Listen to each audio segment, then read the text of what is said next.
Assalamualaikum warahmatullahi wabarakatuh. Anandaku sekalian yang berbahagia, pada kesempatan kali ini kita akan belajar lagi matematika.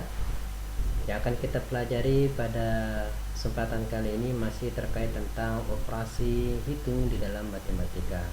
Beberapa minggu yang lalu kita sudah belajar tentang sistem penjumlahan serta sifat-sifatnya, begitu pula dengan pengurangan.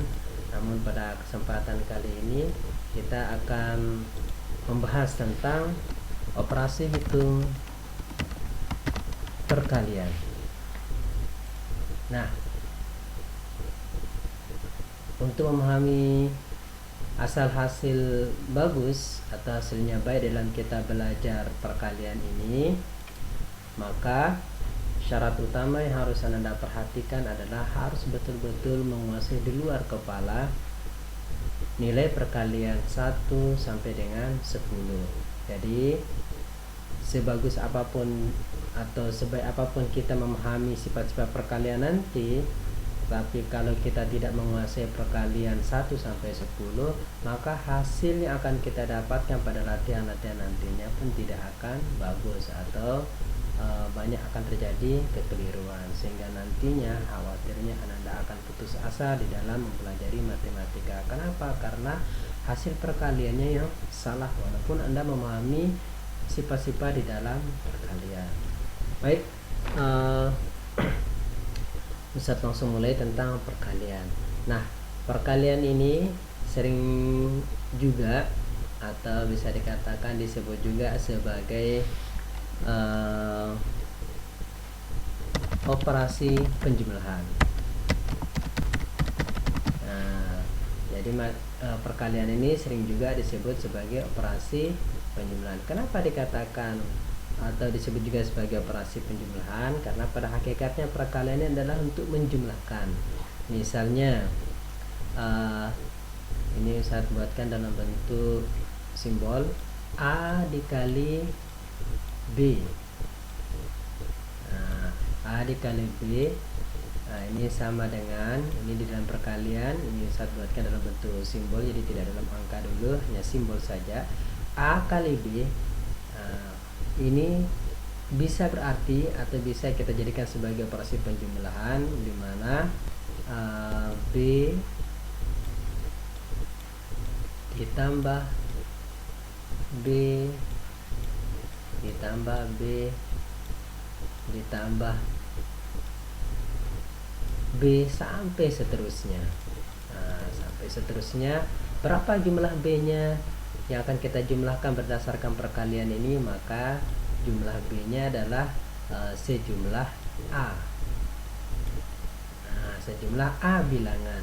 Jadi A, bilangan A dikali bilangan B, kalau dijadikan operasi penjumlahan, maka ini sama artinya dengan B ditambah B ditambah B di sejumlah A.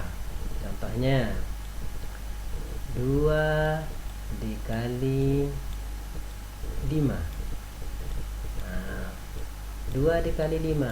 Coba kita perhatikan berdasarkan polanya atau urutannya, maka bilangan B ini sama dengan 5, bilangan A ini adalah 2. Maka ini sama dengan 5 ditambah berapa lagi 5-nya? Coba kita lihat di bilangan ini, berapa jumlahnya? 2. Maka 5 ditambah sejumlah bilangan yang sama, yakni 5 sejumlah bilangan 2. Jadi 5 ditambah 5. 5 ditambah 5, maka hasilnya sama dengan 10. Itu maksudnya di sini. Kenapa perkalian itu dikatakan sebagai operasi penjumlahan? Maka pada dasarnya perkalian itu kita akan menjumlahkan bilangan dengan bilangan yang dikalikan. Contohnya lagi yang lain, misalnya 3 dikali 4. 3 dikali 4, ini sama dengan 4 dikali 4 ditambah berapa? atau berapa dikali dengan bilangan yang sama 4 ini, maka 4 ini ditambah sejumlah bilangan 3. Maka ini sama dengan 3 kali 4 sama dengan 4 ditambah 4 ditambah 4. Nah, jadi penjumlahan 4-nya ini, ini lihat banyaknya 4 ini adalah sama dengan 3 ini. Nah, itulah makanya sehingga dikatakan perkalian itu disebut juga sebagai operasi penjumlahan. Baik, selanjutnya kita akan belajar lagi. Kita akan melanjutkan operasi perkalian ini untuk mengenal tentang bagaimana sifat-sifat di dalam perkalian. Nah, apa saja sifat-sifat di dalam perkalian? Nah, baik. Sifat-sifat di dalam perkalian ini terdiri dari, ada yang namanya sifat komutatif, ada yang sifat tertutup, ada istilahnya sifatnya asosiatif, ada sifat distributif perkalian terhadap penjumlahan, kemudian ada sifat distributif perkalian terhadap pengurangan, dan juga memiliki elemen identitas. Baik, kita mulai dari yang pertama dulu, yakni sifat perkalian yang pertama.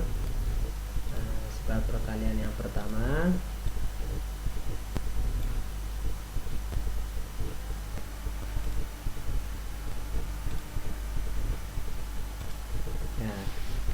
sifat yang pertama disebut dengan sifat tertutup. Nah, apa yang maksud dengan sifat tertutup di dalam operasi perkalian? Jadi sifat tertutup merupakan atau bisa dikatakan satu sifat operasi penjumlahan bilangan bulat itu sendiri, di mana sifat ini bisa ditemukan di dalam operasi perkalian.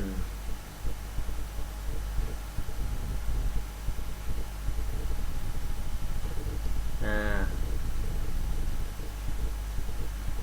untuk lebih jelasnya, misalnya saya contohkan tentang sifat tertutup. Misalnya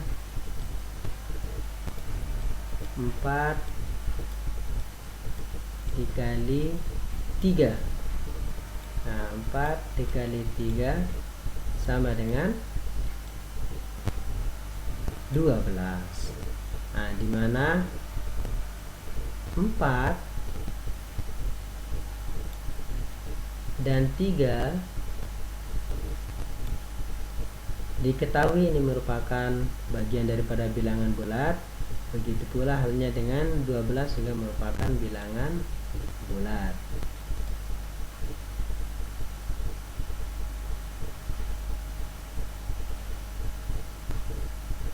Artinya sifat tertutup, 4 dikali 13 maka tetap hasilnya 12. Tidak mungkin nanti kita akan menemukan 4 kali 3 itu sama dengan 2, atau 4 kali 3 itu hasilnya nanti kita dapatkan 15. Nah, inilah dikatakan dengan sifatnya tertutup, jadi tidak berubah hasil perkaliannya. Misalnya juga 2 kali 6 sama dengan berapa? 2 kali 6 sama dengan 12. Maka tidak boleh kita menyatakan atau keliru kita kalau 2 kali 6 itu sama dengan 7. Nah, jadi itu dimaksud dengan sifat tertutup. Jadi kalau sudah seperti itu hasil perkaliannya, maka tidak bisa kita ubah. Misalnya 4 kali 3 sama dengan 12. Maka kalau kita menemukan perkalian seperti ini, maka tetap kita dapatkan hasilnya 12. Jangan sampai nanti kemudian kita membuat rumus tersendiri, 4 kali 3 itu sama dengan 3. Nah, terkecuali kalau misalnya itu di luar konteks operasi hitung-hitungan atau operasi perhitungan. Misalnya Ananda masuk di toko atau di tempat cetak foto, Mas 3 kali 4 berapa? Pasti dijawabnya 3 kali 4 itu sama dengan 5.000. Loh, kenapa 5.000? Karena itu adalah 3 kali 4 yang kita nyatakan tadi, atau yang kita tanyakan kepada tempat cetak foto. Kemudian dia menyatakan 3 kali 4 berapa, Mas? Kemudian dia menjawab 3 kali 4 5.000. Ini sama dengan 5.000. Jadi 3 kali 4 yang dimaksudkan, yang kita masukkan di sini adalah bukan perkalian, melainkan kita menanyakan ukuran foto yang akan kita cetak. Kemudian 5.000 ini yang dijawab oleh tempat kita cetak foto. Angka yang dinyatakan ini adalah bukan hasil perkalian dari 3 kali 4, melainkan adalah biaya cetaknya. Sehingga harus kita bedakan mana operasi matematika dalam perhitungan, mana yang bukan termasuk operasi. Baik, saya lanjutkan.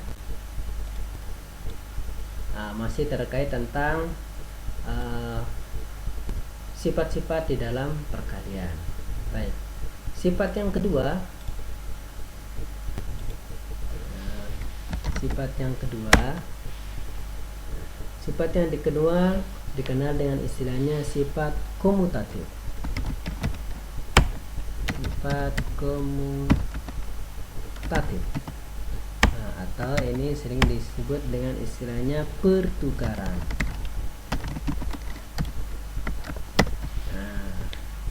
Sering disebut dengan istilahnya pertukaran. Maksudnya apa? Jadi misalnya ada perkalian. Kalau saya buatkan dalam bentuk simbol A dikali B. Jadi kalau kita tukar posisinya, maka perkalian nanti boleh kita rubah formatnya menjadi B kali A. Maka nanti hasilnya pun akan sama. Contohnya 6 kali 2.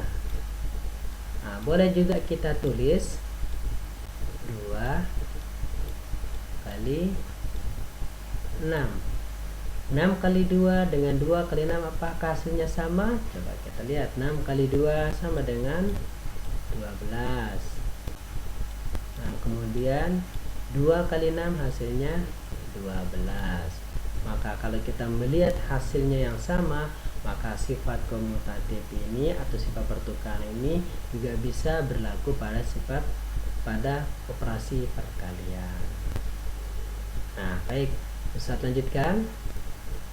Untuk operasi yang ketiga, operasi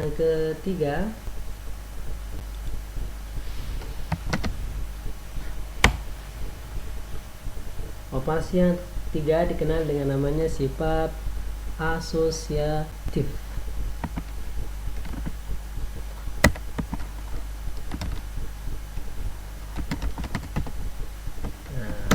Asosiatif atau pengelompokan.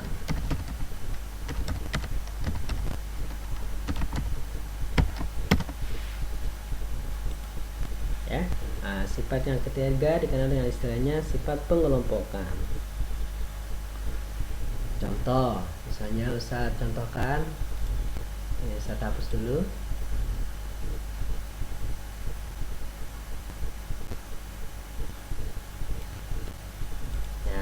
Contohnya kalau Ustaz buat dalam bentuk simbol, misalnya ada perkalian 3 bilangan. Misalnya bilangan pertama itu bilangan A dikali dengan bilangan yang kedua itu B dikali dengan bilangan yang ketiga itu C.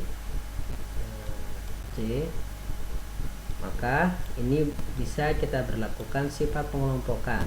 Maka kita kelompokkan dulu yang mana yang dahulu kita kerjakan. Misalnya kita inginnya yang kita kerjakan dulu A kali B dulu. Nah, kita kelompokkan dulu, kita buat tanda kurung A kali B, kemudian setelah kita kurung baru dikali C. Nah, maka boleh juga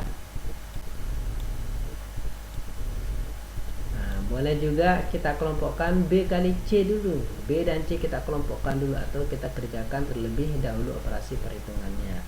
Maka A dikali B dikali C. Nah, jadi bisa kita kelompokkan atau kerjakan mana saja dari bilangan-bilangan tersebut. Atau bisa juga boleh tidak A dikali C dulu, A kali C baru kita kali, hasilnya kita kali dengan B. Nah, coba kita lihat, kita kelompokkan dulu, misalnya A kali C dulu. A dikali C, nah, baru hasilnya kita kalikan dengan B. Nah, dari ketiga model seperti ini, apakah hasilnya sama nanti?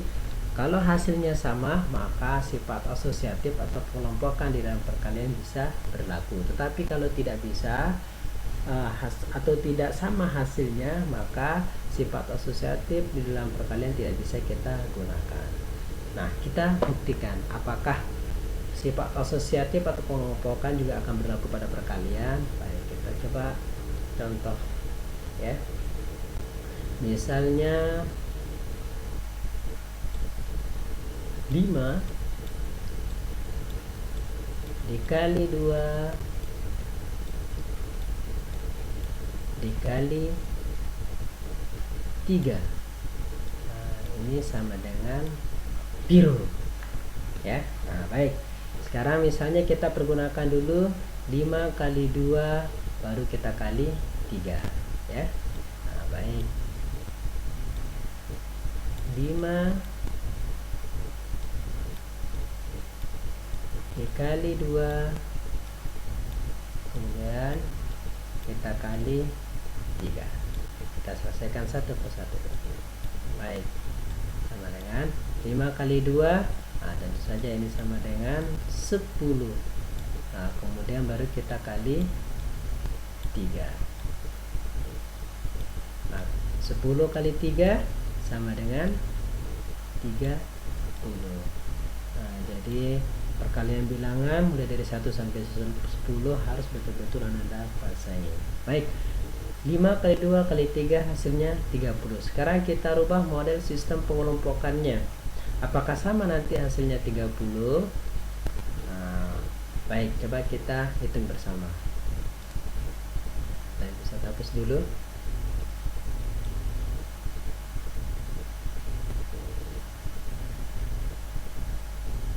Nah, kita lihat apakah sama hasilnya atau tidak.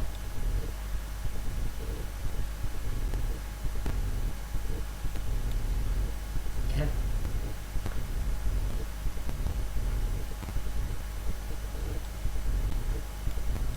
Lima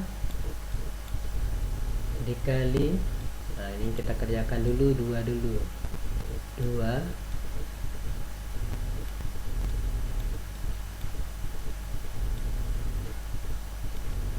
dikali 3.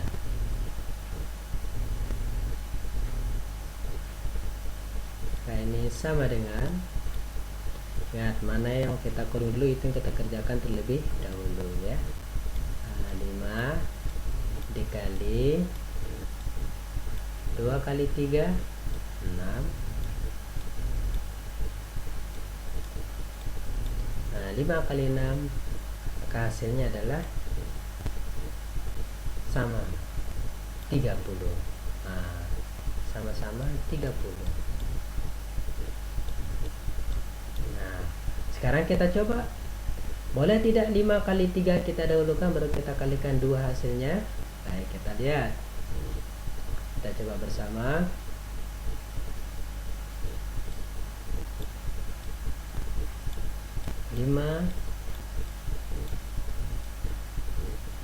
kali 3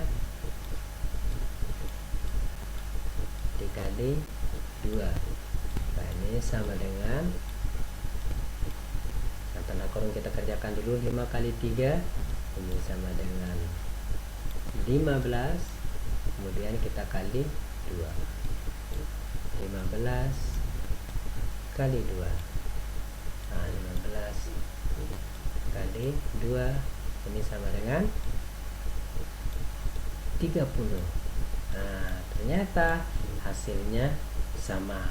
Maka kalau hasilnya sama dalam operasi perkaliannya, maka sifat asosiatif juga bisa berlaku atau bisa diterapkan di dalam operasi perkalian. Boleh kita pergunakan.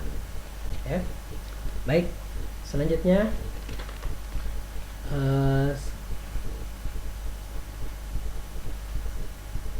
sifat yang keempat. Sifat yang keempat pada operasi perkalian. Saya bisa hapus dulu.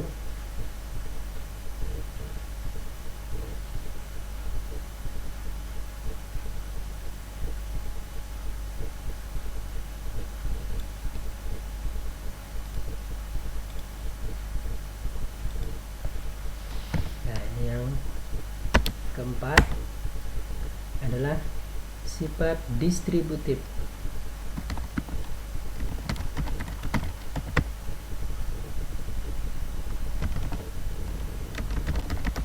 Sifat distributif terhadap penjumlahan.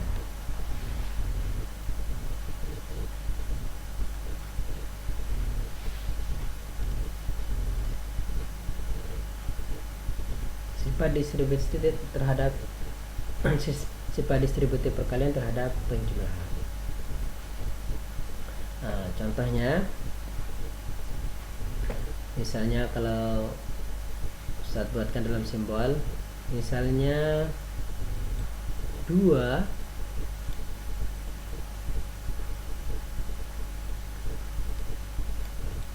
dikali, bukan 2, kita pakai simbol dulu anak-anak ya. Kita pakai simbol dulu untuk memudahkan kita. Misalnya A dikali bilangan B plus C. Nah, A dikali bilangan B plus C, karena ini dalam kurung.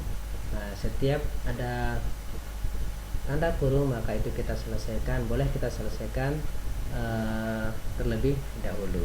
Baik, sifat distributif perkalian terhadap perkalian, maka ini bisa kita distribusikan ya.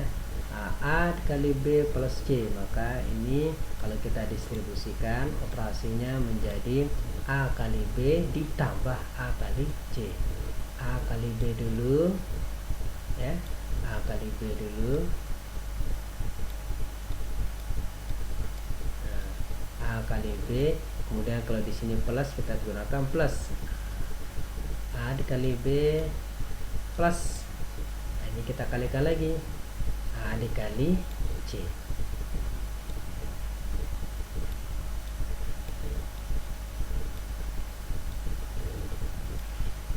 Nah, jangan lupa kita kurung untuk bisa memudahkan dalam perhitungannya kita, atau bisa kita mengelompokkan mana yang kita kerjakan terlebih dahulu. Nah, jadi operasi distribusi seperti ini ya. Baik, kita coba lihat apakah A kali B plus C, kemudian kita pergunakan sifat distributif seperti ini, apakah hasilnya sama atau tidak dalam operasi perkalian. Baik, kita masukkan, kita tuangkan ke dalam angka. Misalnya 3 dikali 2 plus 1. Nah, baik, sekarang kita coba kerjakan secara langsung. 3 kali 2 plus 1. Baik, kita coba kerjakan secara langsung hasilnya. Berapa hasilnya? 3 dikali, kita kerjakan dalam kurung dulu, 2 tambah 1 sama dengan 3. Nah, maka maka hasilnya adalah 9. Nah, sekarang kita coba terapkan distributif. Apakah hasilnya sama dengan 9 atau tidak? Kita coba pergunakan sifat distributif perkaliannya. Nah, maka ini operasinya menjadi 3 dulu kita kalikan 2. Nah,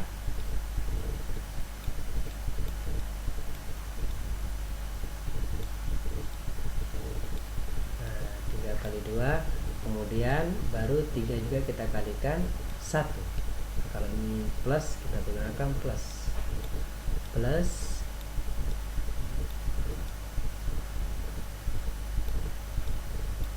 3 dikali 1. Nah, baik, kita lihat hasilnya. 3 kali 2 ini sama dengan 6. Karena ini plus, kita plus 3 kali 1 sama dengan 3. Nah, 6 ditambah 3 ini hasilnya sama dengan 9. Nah, karena ini hasilnya sama, maka sifat distributif perkalian terhadap penjumlahan juga bisa dipergunakan atau berlaku juga pada perkalian, ya. Nah, baik, berikutnya untuk operasi yang kelima, distributif perkalian terhadap pengurangan.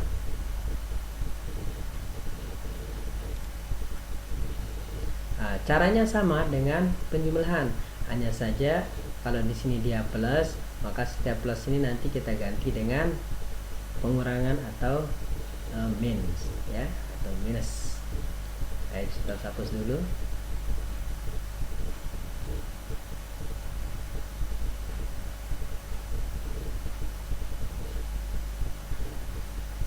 Kita hapus dulu. Ya. Misalnya, saya tuliskan dulu untuk sifat pengurangan yang kelima.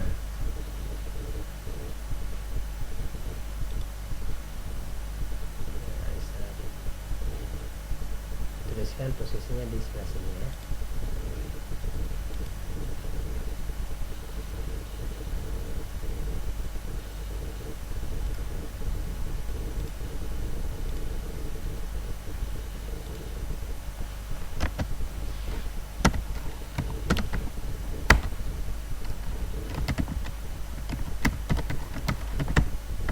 Distributif perkalian terhadap pengurangan. Ya. Misalnya bilangan A dikali bilangan B min C. Dalam seperti distributif, maka A dikali B, maka ini dulu A dikali B dulu, kemudian min A dikali C. Kita tuliskan A dikali B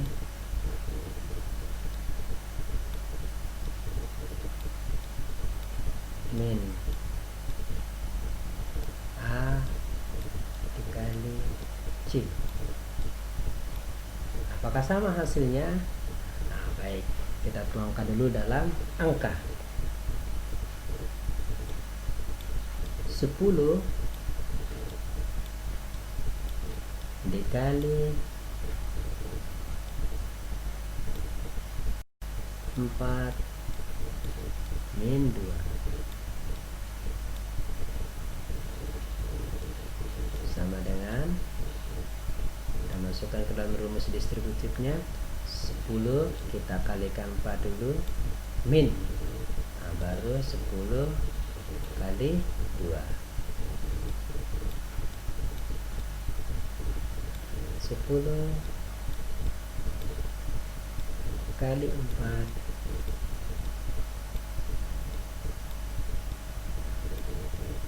min 10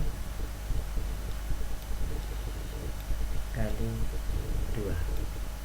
Nah, kira-kira hasilnya sama atau tidak? Coba kita buktikan. 10 kali 4 ini sama dengan 40. Nah, kita kerjakan dulu yang di dalam kurung dulu. 4 min 2, 10 dikali 4 min 2 sama dengan 2. Nah, 10 kali 2, maka ini hasilnya adalah 20.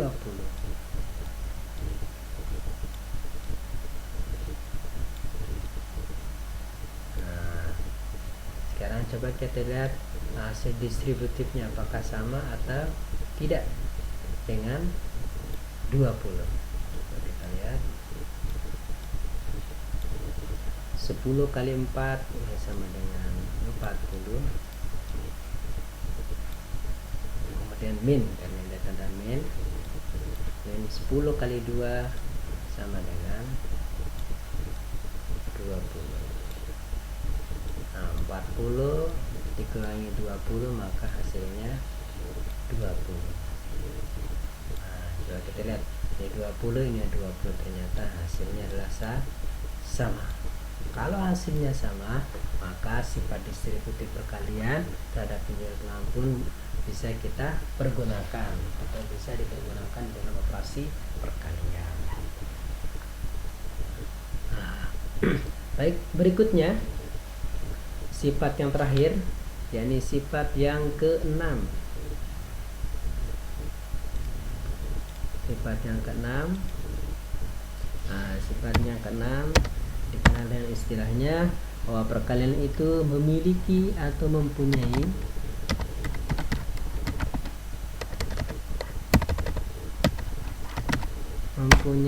elemen identitas.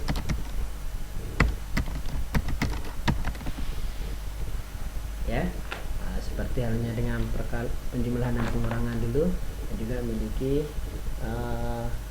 elemen identitas.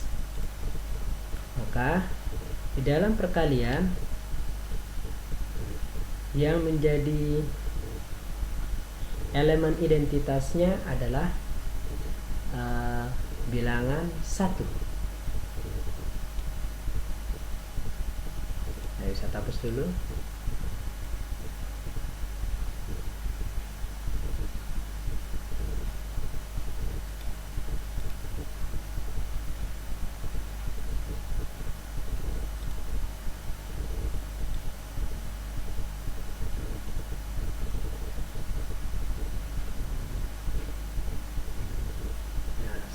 Dulu ya. Nah, bilangan atau yang menjadi elemen identitas pada perkalian itu adalah bilangan 1.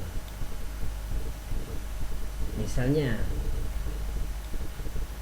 A dikali 1, maka hasilnya sama dengan A itu sendiri. Kalau ada bilangan B dikali 1, maka sama dengan bilangan B itu sendiri. Atau ada bilangan yang lain C kali 1, maka sama dengan bilangan itu sendiri, yakni C. Kalau kita contohkan ke dalam angka atau kita terapkan ke dalam bentuk angka, misalnya 2 kali 1, maka ini sama dengan bilangan itu sendiri, yakni 2. Kemudian kalau 3 kali 1, maka ini sama dengan bilangan 3 itu sendiri. 1 juta kali 1, ya 1 juta itu sendiri. 5 miliar kali 1, ya 5 miliar itu sendiri. Ya, jadi yang menjadi bilangan identitas atau elemen identitas di dalam operasi perkalian adalah angka 1. Berapapun dikali 1, maka ya bilangan itu sendiri. Baik, itu dia tentang operasi perkalian. Sifat-sifatnya, yang pertama sifatnya tertutup, yang kedua adalah pertukaran, yang ketiga sifatnya adalah asosiatif, yang keempat itu distributif perkalian terhadap penjumlahan, kemudian bisa juga distributif perkalian terhadap pengurangan. Yang terakhir adalah bahwa perkalian itu memiliki elemen identitas, yakni angka 1. Baik, bisa cukupkan penjelasan tentang operasi perkalian pada kesempatan hari ini. Insyaallah pada pertemuan berikutnya kita akan masuk ke operasi pembagian. Nah, silakan Ananda banyak-banyak latihan mengerjakan soal-soal di dalam bukunya agar terbiasa di dalam memecahkan operasi hitung perkalian. Sekali lagi saya sarankan bahwa untuk menguasai operasi perkalian maupun pembagian nanti, maka mulailah sejak dini, mulailah dari hari ini tanamkan Ananda harus betul-betul menghafal mulai perkalian 1 sampai dengan perkalian 10. Baik, bisa cukupkan sampai di sini. Kurang lebihnya saya mohon maaf. Wabillahi taufiq wal hidayah. Assalamualaikum warahmatullahi wabarakatuh.